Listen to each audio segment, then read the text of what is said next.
Hello student, आज हम यांत्रिक ऊर्जा संरक्षण का नियम आपको बताएंगे जो कि बहुत ही इम्पोर्टेंट है। बट इसको बताने से पहले आपको एक पॉइंट और बता दे रहा हूँ कि मैंने पिछली वीडियो में आपको गुरुत्वीय स्थितिज ऊर्जा के बारे में बताया था। क्या बताया था? गुरुत्वीय स्थितिज ऊर्जा के बारे में बताया था। ध्यान से सुनिएगा, बहुत ही इम्पोर्टेंट है यांत्रिक ऊर्जा संरक्षण का नियम। लेकिन मैं बता रहा हूँ पिछली वीडियो के बारे में, उसको भी ध्यान से सुनिए कि गुरुत्वीय स्थितिज ऊर्जा के बारे में बताया था और उसका डेरिवेशन भी मैंने सॉल्व किया था। तो गुरुत्वीय स्थितिज ऊर्जा का जो फार्मूला मिला था मैं W बराबर mgh के मिला था। अगर आपने पिछली वीडियो नहीं देखी है, गुरुत्वीय स्थितिज ऊर्जा ना पढ़ा हो आपने, तो आप आइकन पर क्लिक करके गुरुत्वीय स्थितिज ऊर्जा पढ़ सकते हैं और डेरिवेशन उसका व्युत्पत्ति जो है कर सकते हैं फार्मूले का। ठीक है, आज हम यांत्रिक ऊर्जा संरक्षण के नियम पर बात करेंगे। अगर आप मेरे चैनल पर नए हैं तो चैनल को सब्सक्राइब करना मत भूलिए और लाइक जरूर करिए वीडियो को और अपने दोस्तों के साथ ज़्यादा से ज़्यादा शेयर करिए। ये जो क्लास चलाइए आप ही लोगों के लिए चलाइए, ठीक है। तो आज हम यांत्रिक ऊर्जा संरक्षण के नियम के बारे में बात करेंगे, ठीक है। और यांत्रिक ऊर्जा क्या होती है ये भी यहाँ पे एक मेन पॉइंट आता है, ठीक है। तो पहले हम यांत्रिक ऊर्जा संरक्षण मेन टॉपिक है यहाँ पर, तो हेडिंग पड़ेगा यांत्रिक ऊर्जा संरक्षण का नियम।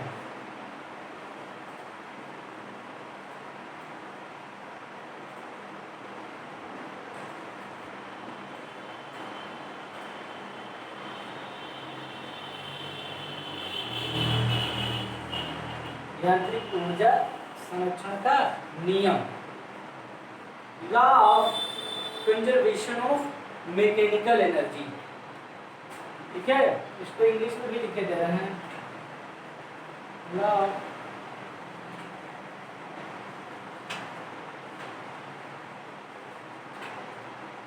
कंजर्वेशन ऑफ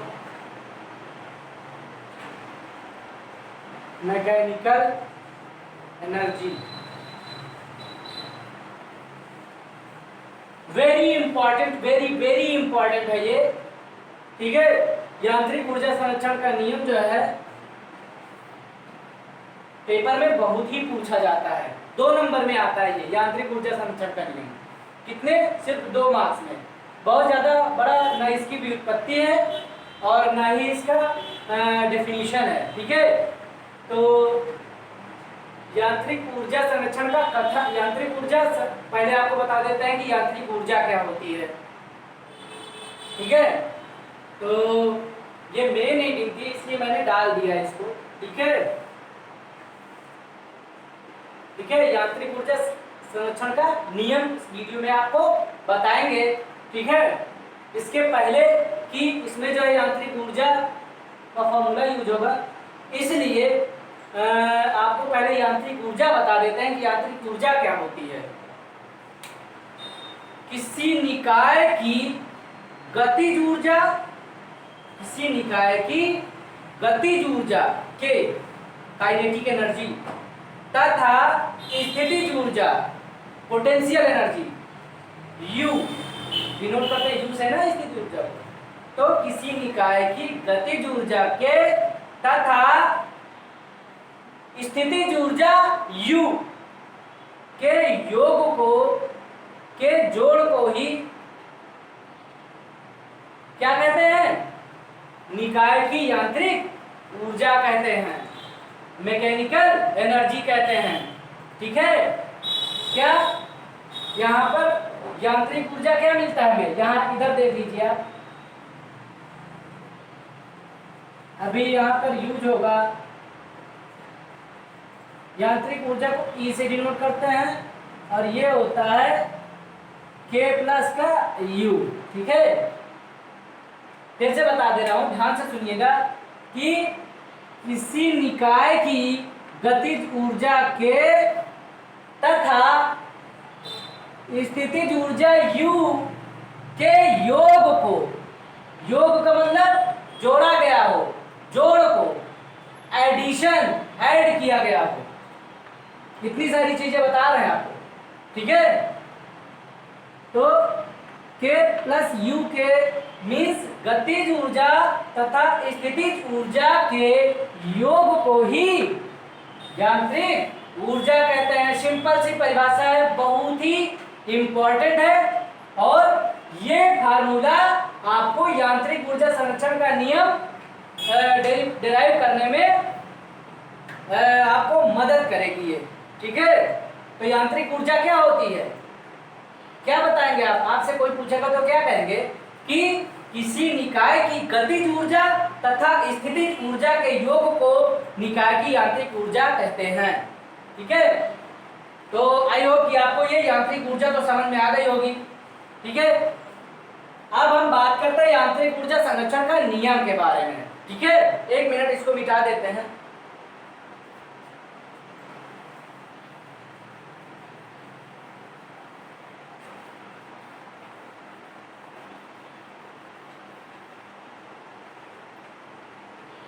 ओके, तो यांत्रिक ऊर्जा आपको समझ में आ गया होगा। अब हम यांत्रिक ऊर्जा संरक्षण का नियम के बारे में बात करते हैं। तो हम कथन इसका बताएंगे आपको, स्टेटमेंट।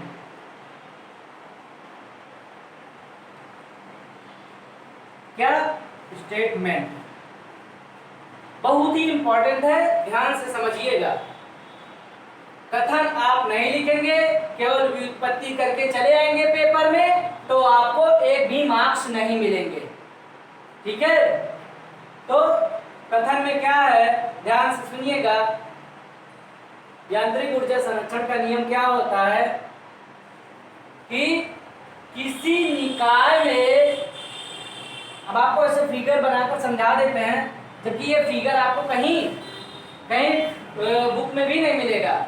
मैं अपनी तरफ से आपको समझाने का प्रयास करूंगा फिगर बना के, क्योंकि जो है फिगर बना के समझाऊंगा, जो लिखना होता है, मानना होता है, वो सारी चीजें उसी में आ जाएंगी, ठीक है।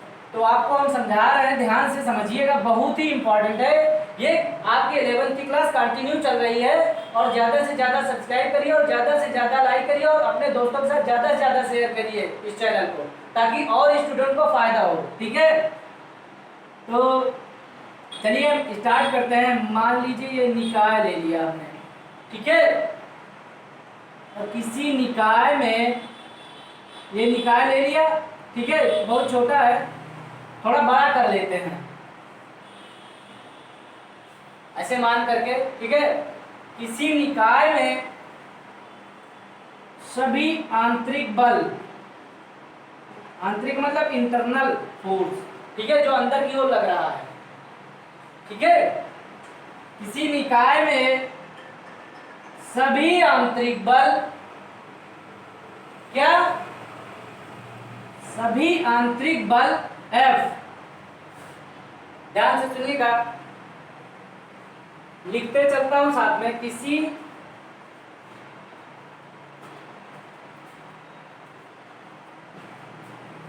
निकाय में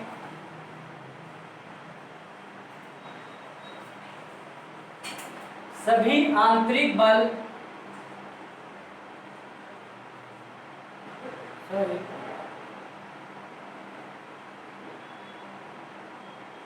सभी आंतरिक बल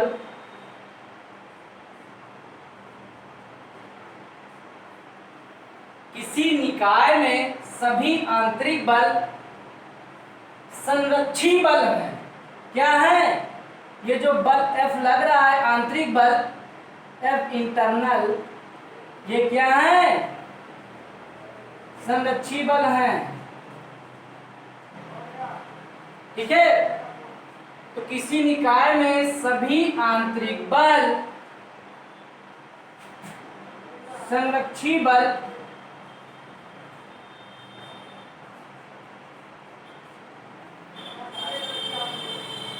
हैं तथा किसी निकाय में सभी आंतरिक बल संरक्षी बल हैं तथा निकाय पर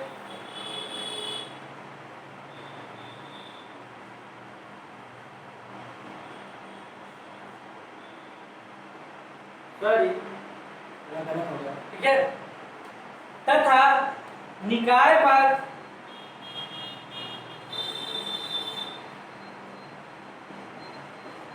लगने वाला बाह्य बल, सॉरी इसको जो है आप ऐसे भी लिख सकते हैं, निकाय पर लगने वाला बाह्य बल शून्य हो, ठीक है। तो निकाय की यांत्रिक ऊर्जा नियत रहती है, ऐसे भी लिख सकते हैं। और इसको हम दूसरे शब्दों में भी लिख सकते हैं, आपको जो थोड़ा सा इजी लगेगा इसलिए इसको मिटा रहे हैं।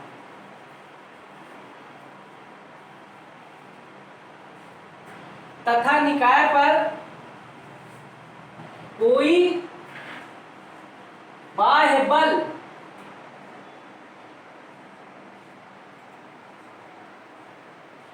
कार्यरत ना हो।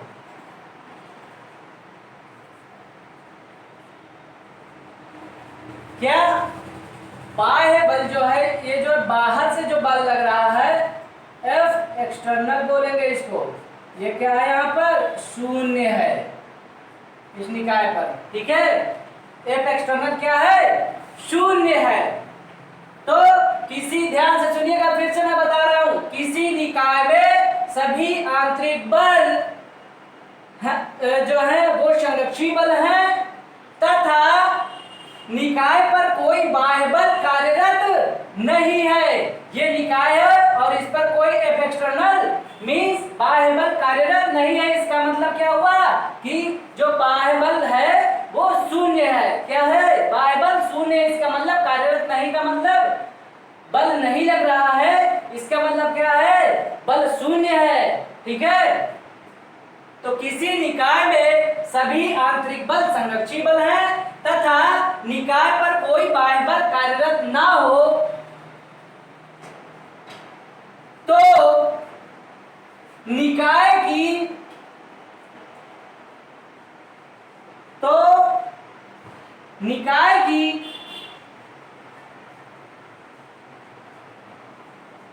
यांत्रिक ऊर्जा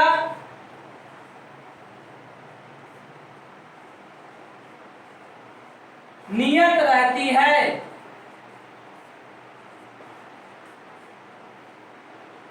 क्या किसी निकाय में सभी आंतरिक बल संरक्षी बल हैं तथा निकाय पर कोई बाह्य बल कार्यरत नहीं ना हो, तो निकाय की यांत्रिक ऊर्जा क्या होगी, नियत रहती है, ठीक है। इसी को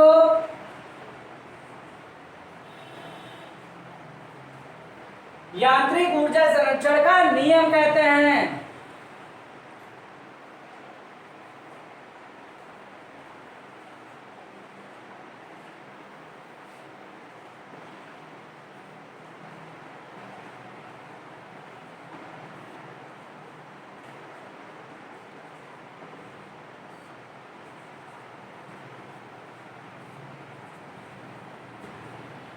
ओके, अंडरस्टैंड।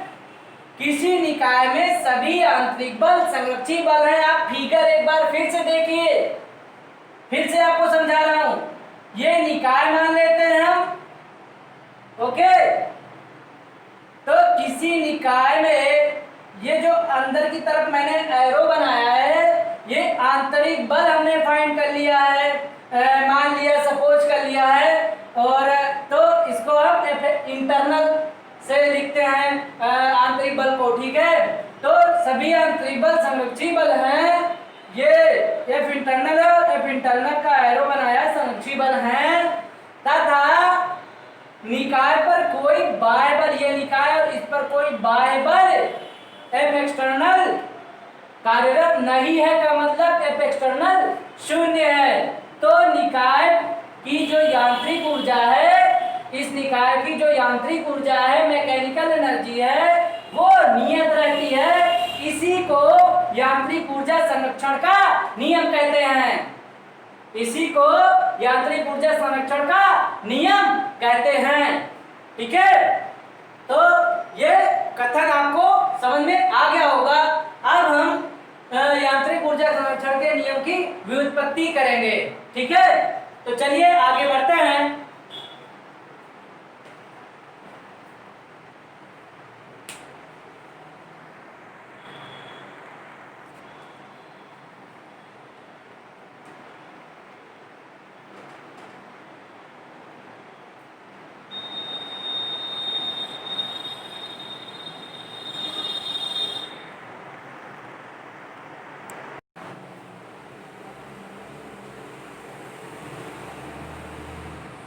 अब हम प्रूफ करते हैं। ठीक है, व्युत्पत्ति।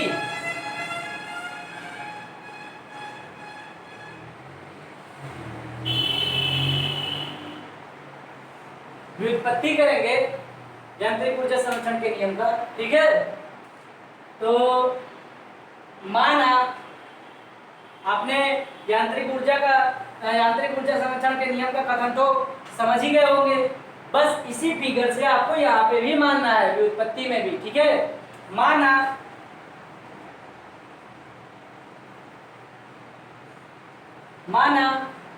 एक विलगित निकाय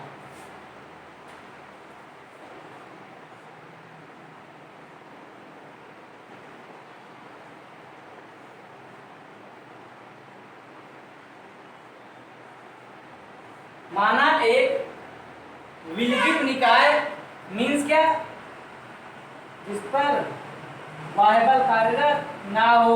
अब इसमें लैंग्वेज में भी आप लिख सकते हैं, निकाय पर बाह्य बल कार्यरत ना हो means F external equal to 0। इसलिए हमने यहाँ पे F external is equal to 0 show कर दिया है, और ऐसे लैंग्वेज में नहीं लिखा है। ठीक है, आपको सिर्फ शो करा दिया है कि एक्सटर्नल फोर्स मीन्स 0 मतलब विलगित निकाय। ठीक है, तो माना एक विलगित निकाय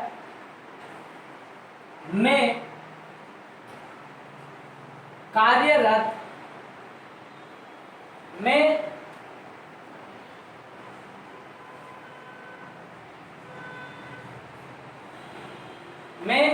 कार्यरत सभी आंतरिक बल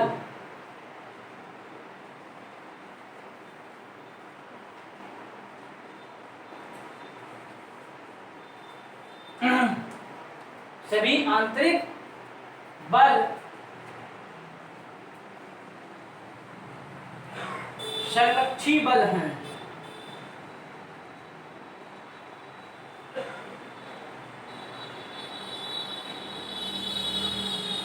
माना एक विलगित निकाय में कार्यरत सभी आंतरिक बल संरक्षी बल हैं, जिनका परिणामी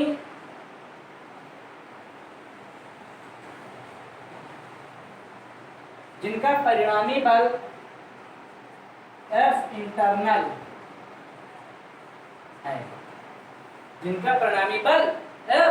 इंटरनल है। माना यहां पर फिर मानते हैं, माना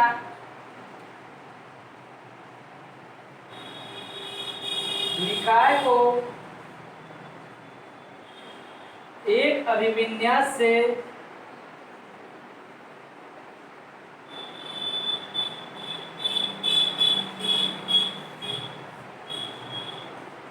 दूसरे अभिविन्यास तक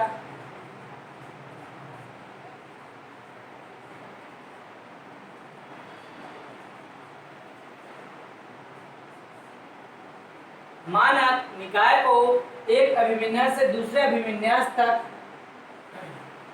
लाने में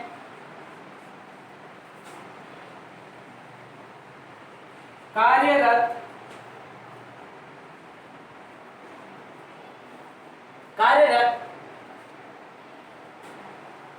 F इंटरनल कार्यरत बल F इंटरनल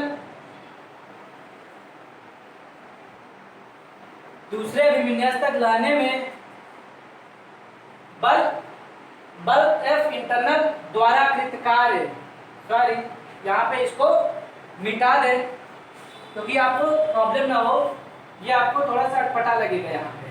ठीक है, तो क्या कि दूसरे अभिविन्यास तक लाने में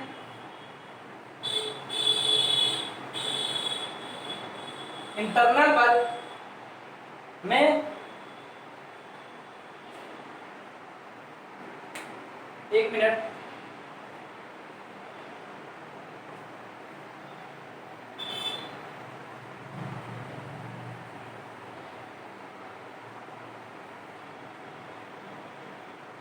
माना निकाय को एक अभिविन्यास से दूसरे अभिविन्यास तक लाने में एफ इंटरनल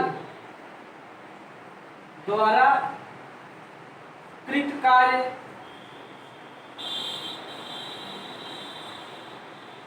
डब्ल्यू इंटरनल तथा एफ एक्सटर्नल द्वारा कृत कार्य डब्ल्यू एक्सटर्नल हो तो ध्यान से सुनिएगा, फिर से बता दे रहा हूं, फिर इसके बाद आगे बढ़ता हूं। फिर सीधा इसके बाद निकाय की स्थिति ऊर्जा में परिवर्तन बताया जाएगा। ठीक है, तो ध्यान से सुनिए इस चीज को, ये जो लैंग्वेज लिखा जाता है ये जो है समझना आपको बहुत जरूरी है, थ्योरी। ठीक है, तो व्युत्पत्ति में बताया जा रहा है कि माना एक विलगित निकाय मतलब एफ एक्सटर्नल बराबर 0। ठीक है, क्या 0 एफ यहाँ पर एफ एक्सटर्नल क्या है 0 मीन्स विलगित निकाय एफ एक्सटर्नल बराबर 0। माना एक विलगित निकाय में कार्यरत सभी आंतरिक बल संरक्षी बल हैं जिनका परिणामी बल एफ इंटरनल है। माना निकाय को एक अभिविन्यास से दूसरे अभिविन्यास तक, मान लीजिए ये, ठीक है, एक अभिविन्यास से दूसरे अभिविन्यास तक लाने में एफ इंटरनल द्वारा कृत कार्य डब्ल्यू इंटरनल तथा एफ एक्सटर्नल द्वारा कृत कार्य डब्ल्यू एक्सटर्नल हो तो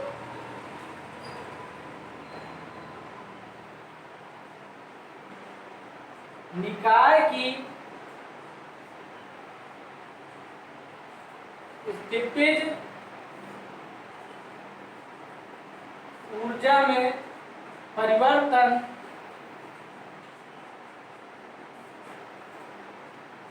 निकाय की स्थितिज ऊर्जा में परिवर्तन दिया जा सकता है।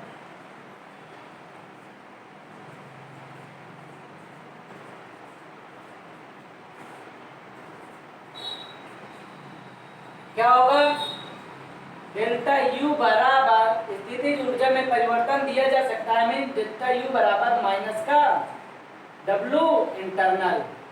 ठीक है, स्थितिज ऊर्जा ऋणात्मक कार्य के बराबर होती है। ठीक है, तो समीकरण 1 बना दिया। ठीक है, अब निकाय की गतिज ऊर्जा में परिवर्तन दिया जा सकता है।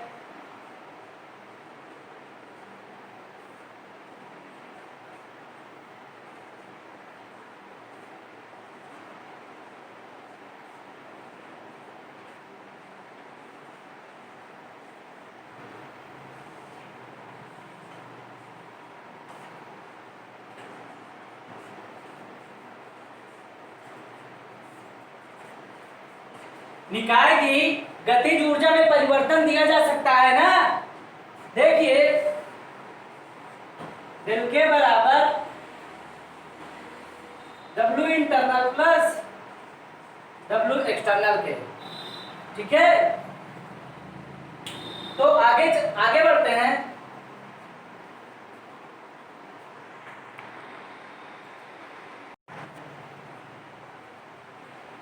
तो आगे बढ़ते हैं, यहाँ पर निकाय की स्थितिज ऊर्जा में परिवर्तन था, लिख देते हैं।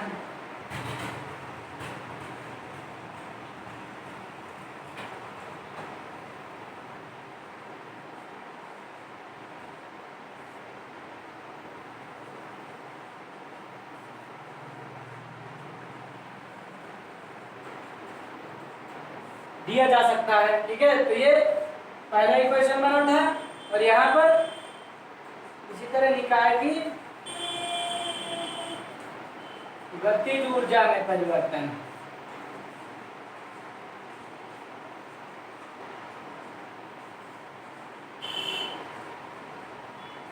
दिया जा सकता है। आगे नहीं लिख रहा हूं, ठीक है। डेल के बराबर W internal plus W external, ठीक है। इसको समीकरण दूसरा बनाया था, ठीक है। अब यहाँ पर डब्ल्यू एक्सटर्नल क्या होगा, 0 होगा। मीन्स जब बाह्य बल ही नहीं लग रहा तो क्या होगा, कार्य तो शून्य होगा ना। किस फार्मूले से, W बराबर FD से। जब F का मान शून्य होगा तो W का मान भी क्या होगा, शून्य होगा, ठीक है। यहाँ पर देखिए, आपको यहाँ पर तो नहीं दिखेगा, यहाँ पर W एक्सटर्नल बराबर F एक्सटर्नल इंटू डी। तो जब F एक्सटर्नल का मान शून्य होगा इंटू डी के, तो शून्य डी से शून्य हो जाएगा और W एक्सटर्नल क्या हो जाएगा, शून्य। तो यहाँ पर क्या होगा, W एक्सटर्नल का मान शून्य होगा। अतः यहाँ पर क्या होगा, इधर नीचे नहीं लिखता हूँ, क्या पता दिख रहा हो या नहीं दिख रहा हो, ठीक है। तो इधर लिख रहा हूँ, डेल के बराबर W इंटरनल क्या मिलेगा, हमें डेल के बराबर W इंटरनल मिलेगा। W एक्सटर्नल के स्थान पर मैंने 0 रख दिया है। इसको समीकरण क्या बनाया हमने, 3। क्या बना दिया, समीकरण 3 बना दिया, ठीक है। तो यहाँ पर डेल के बराबर W इंटरनल, यहाँ पर डेल यू बराबर माइनस W इंटरनल, या फिर इसको और लिख सकते हैं, क्या लिख सकते हैं, या फिर माइनस का डेल यू बराबर W इंटरनल, ठीक है। तो समीकरण 1 और 2 में देखिए, सॉरी समीकरण 1 और 3 में क्या मिल रहा है, समीकरण 1 और 3 में क्या मिल रहा है कि एक साइड सेम है, एक साइड सेम है, तो अनदर साइड क्या होंगे, सेम होंगे ना। तो समीकरण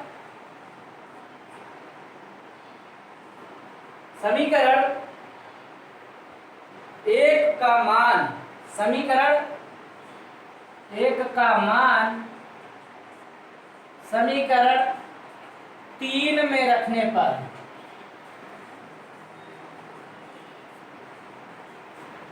समीकरण 1 का मान, ये जो 1 का मान है W internal minus del U, समीकरण 3 में W इंटरनल के स्थान पर रख देते हैं, तो हमें क्या मिलेगा, डेल के बराबर माइनस का डेल यू। अब माइनस का डेल यू है तो इधर आएगा प्लस में, तो हमें क्या मिलेगा, डेल के प्लस डेल यू बराबर 0, ठीक है। क्या मिलेगा, डेल के प्लस डेल यू बराबर 0। तो यहाँ पर क्या हो जाएगा, डेल कॉमन ले लेंगे तो के प्लस यू मिलेगा हमें बराबर का 0। और हम पढ़ चुके हैं क्या, यहाँ पर इसको समीकरण बना देते हैं, समीकरण 4 यहाँ पर दिखा देते हैं। हम जानते हैं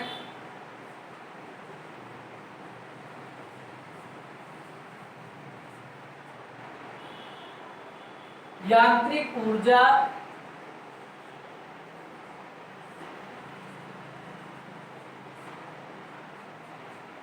E बराबर के प्लस यू के। गतिज ऊर्जा और स्थितिज ऊर्जा के योग को हम क्या कहते हैं, यांत्रिक ऊर्जा E कहते हैं। इसको समीकरण 5 बना दिया। अब हम यहां से शुरू करते हैं। समीकरण 5 का मान समीकरण 4 में रख देते हैं।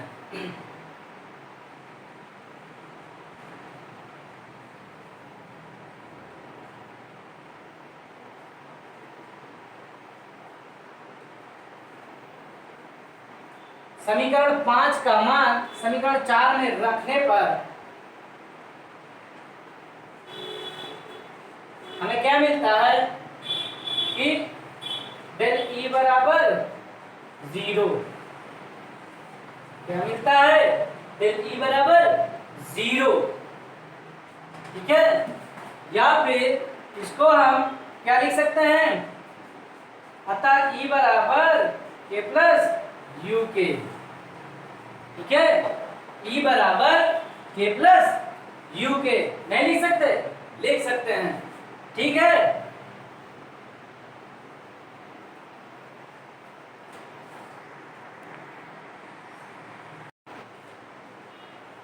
अतः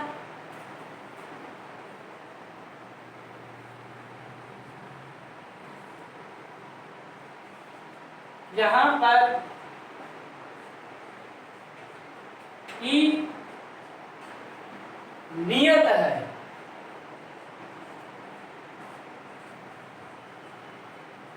अतः यांत्रिक ऊर्जा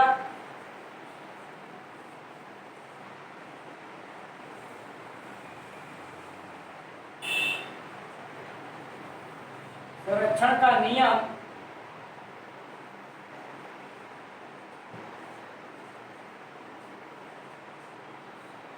सिद्ध होता है।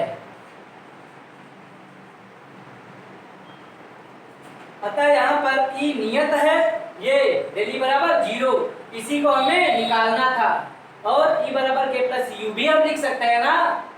तो अतः यहाँ पर ई नियत है, अतः यांत्रिक ऊर्जा संरक्षण का नियम सिद्ध होता है। हमें इसी को सिद्ध करना था, डेली बराबर 0 के। ठीक है, तो आई होप कि आपको यांत्रिक ऊर्जा संरक्षण का नियम समझ में आ गया होगा, और आपको व्युत्पत्ति भी समझ में आ गई होगी, इसको फार्मूला के इसको जो है प्रूफ कैसे करते हैं। ठीक है, ये भी आपको समझ में आ गया होगा। तो अगर समझ में आ गया हो तो लाइक जरूर करिए वीडियो को, और अपने दोस्तों के साथ ज़्यादा से ज़्यादा शेयर करिए, ताकि और भी स्टूडेंट को फायदा हो। और आपको किसी और कोचिंग में जाने की आवश्यकता नहीं है, आपको इसी चैनल पे इसी तरह हम पढ़ाएंगे, आपको कोचिंग की ही तरह। ठीक है, आपको नोट्स बनाने की या फिर नोट्स बनाने के लिए कोचिंग जाने की आवश्यकता नहीं पड़ेगी। आपको यहीं पे नोट्स भी मिलेगा, एग्जाम पॉइंट, सारे इंपॉर्टेंट पॉइंट बताए जाएंगे। जैसे ही एग्जाम आएगा, एग्जाम पॉइंट आपको तैयारी करवाएंगे, और इसमें जो है कंटिन्यू आपका सिलेबस खत्म हो जाएगा। लगभग पेपर के 1 महीने पहले ही खत्म हो जाएगा सिलेबस। फिर उसके बाद 1 महीने में आपका जो है स्पीड में आपको रिवाइज करवाएंगे। ठीक है, तो जो भी इम्पोर्टेंट होगा वो भी बताएंगे। तो मेरे चैनल को सब्सक्राइब जरूर करिए, और दोस्तों के साथ ज़्यादा से ज़्यादा शेयर करिए। और अब हम नेक्स्ट वीडियो में मिलेंगे अगली क्लास में। ठीक है।